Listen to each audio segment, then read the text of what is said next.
Здравейте, приятели, тук с вас е Дичев и днес ще ви покажа как да направите 3 на 2 Redstone порта. Виждате, стъпвате на Pressure Plate и тук се отваря порта. Влизате и си в някаква стая. Сте в някаква стая. Съжалявам. Аз тук съм сложил стъкла. Не знам защо, просто да си виждам рода, колко е красив. И да. Първо, ето тук съм показал как става точно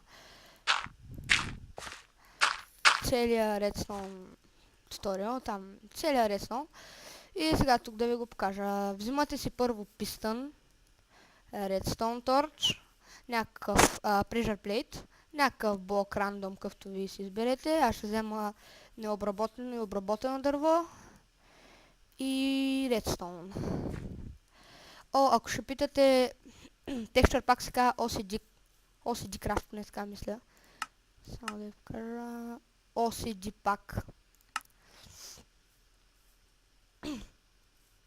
Правите така. 1, 2, 3, 4 блока разстояние и правите пак така. Тук слагате Redstone Torch, някакъв блок и отгоре Redstone. Също го правите и тук. Redstone Torch, блок и Redstone.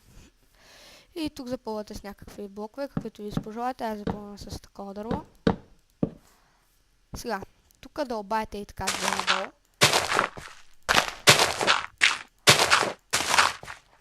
И тук долу правите така. Тук ви се пада Redstone Torch. И поставяте същото. И правите така. Просто свързвате с Redstone.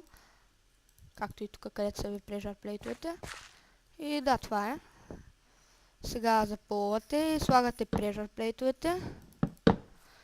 И готово. Само и тук да запълня един момент. И тук Pressure Plate-овете. И тук може да се го закриете, но както вие си пожелаете. Опс, без да искам.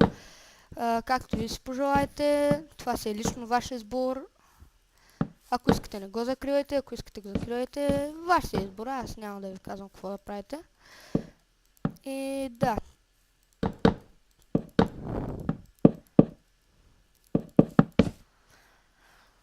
И горе-долу е така и да. Харесайте, абонирайте се и дайте положителен вод за този клип. Довиждане!